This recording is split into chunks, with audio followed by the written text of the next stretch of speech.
Get a bit of a personal story. I gave up formal legal practice about a decade ago. Since then, my career has largely been in community development and community empowerment, essentially in community change work. After working in both private practice and legal centres, and mainly in legal centres, for about 15 years prior to giving up practice, and now coming back into the legal industry in my present role in Victoria Legal Aid, supporting CLCs in their development, I found it very interesting to notice the changes between when I left a decade ago and now. A key issue in community legal centres, and probably the major thing in my view holding the free legal services sector back, is difficulties in recruiting and retaining good staff, mainly lawyers, and particularly staff who are there for the right reasons. I know that Helen is about to reflect on this issue, and I'm confident that she'd agree with me that the recruitment and retention of lawyers is probably the most challenging issue for the Australian community legal centres sector right at the moment. So this is why I'm interested in exploring and proposing a different style of practicing as a lawyer, one that I found personally rewarding, this concept I've described earlier of working alongside or walking with clients rather than working for them. So after more than 10 years out of the law, I'm here to say that things appear to have changed. It now seems more possible than ever for lawyers to work in this way. More private firms, especially some of the larger ones at the big end of town, have pro bono programs. The former Victorian State Attorney General instituted a plan that compelled firms that wish to bid for government contracts to demonstrate their social investment credentials. That's mainly been done through the development of these pro bono programs, and the current government has retained this approach. This in turn has led to a number of collaborative projects with community legal centres in Victoria, and large private firms for mutual benefit along with CLCs have developed these programs and are doing very good work in CLCs. But most notably, these collaborative projects have led to benefits for the clients, who now have access to the sort of best and brightest legal help that they could never have accessed before through the vehicle of legal centres.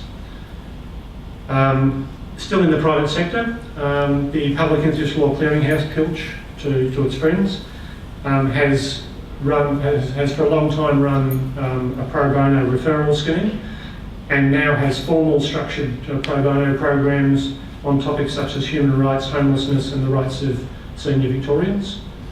So there are opportunities again there for lawyers in private practice to get some experience and exposure to this sort of working with and walking alongside approach that I'm referring to.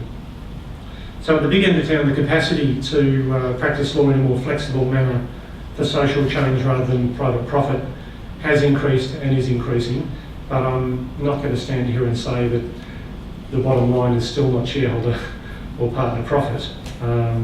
Things are definitely better than they were 10 years ago in my view, but I think there's still a long way to go.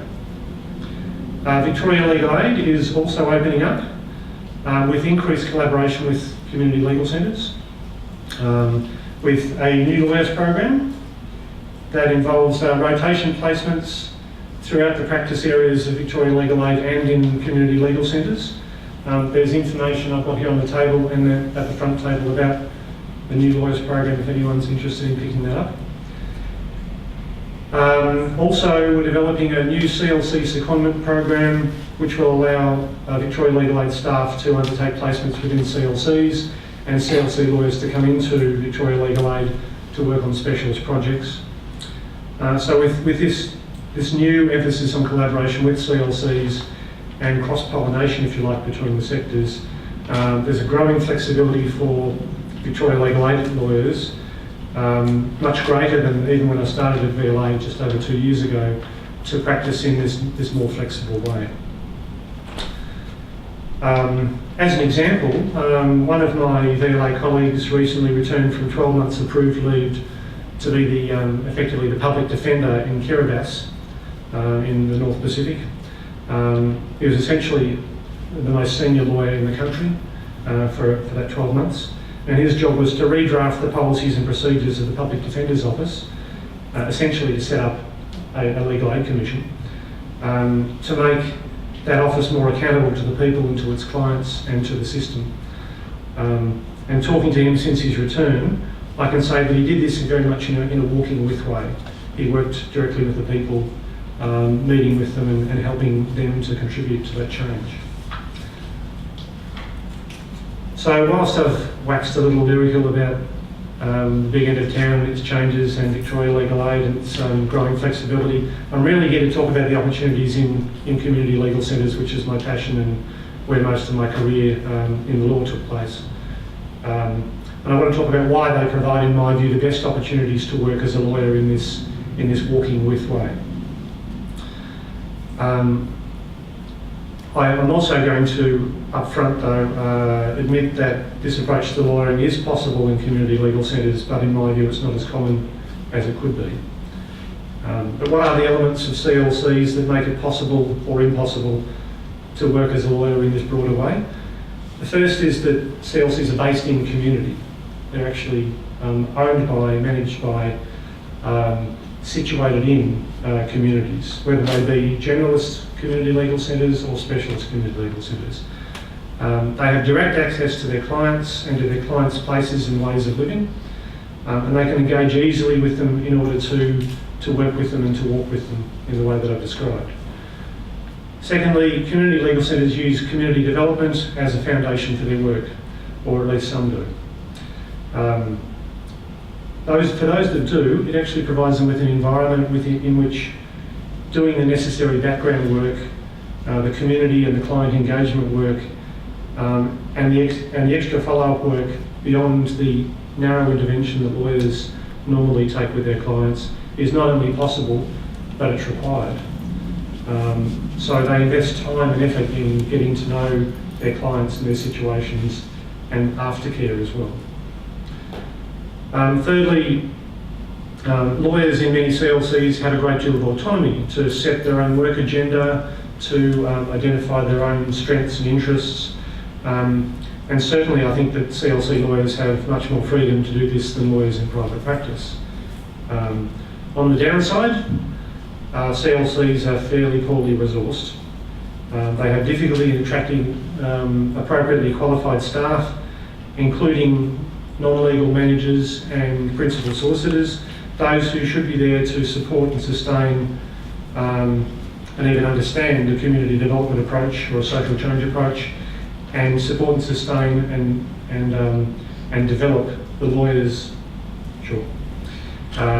Develop the lawyers who are working in that way in their centres. The second downside, quite frankly, is the pay is really shite, so can't get away from that. I'll do it within 5. There are 52 CLCs in Victoria. They employ more than 200 lawyers, many of them part-time, and we've worked that out to be about 150 full-time equivalent positions. There's incredible diversity in the CLC sector, both in Victoria and Australia-wide. There's diversity in size, in focus and approach. There's diversity in quality and resources. There are no guarantees that the approach that I've been describing today, or that I'm proposing, would be widely shared within the sector, or even known at all. But it is possible to take this idea into that setting and let it blossom, because I've done that. However, if you're interested in this broader way of lawyering, the one I've described today, I'd urge you to consider a career in CLCs or in VLA. Working in CLCs will give you the freedom and the reason to be a transformative lawyer who walks with their clients for positive social change. And if you take on that challenge, and I'm here to say it is a challenge, remember that Gramsci and Freire and Kafka are there to help you. One final plug while I'm up here. I mentioned the new lawyers program at VLA. It's having its first information night on the 27th of March at 5 o'clock at the Lionel Murphy Centre. I've got information here about that tonight. Or you can email the unit or search on VLA's website for the new lawyers program to get more details. Thank you.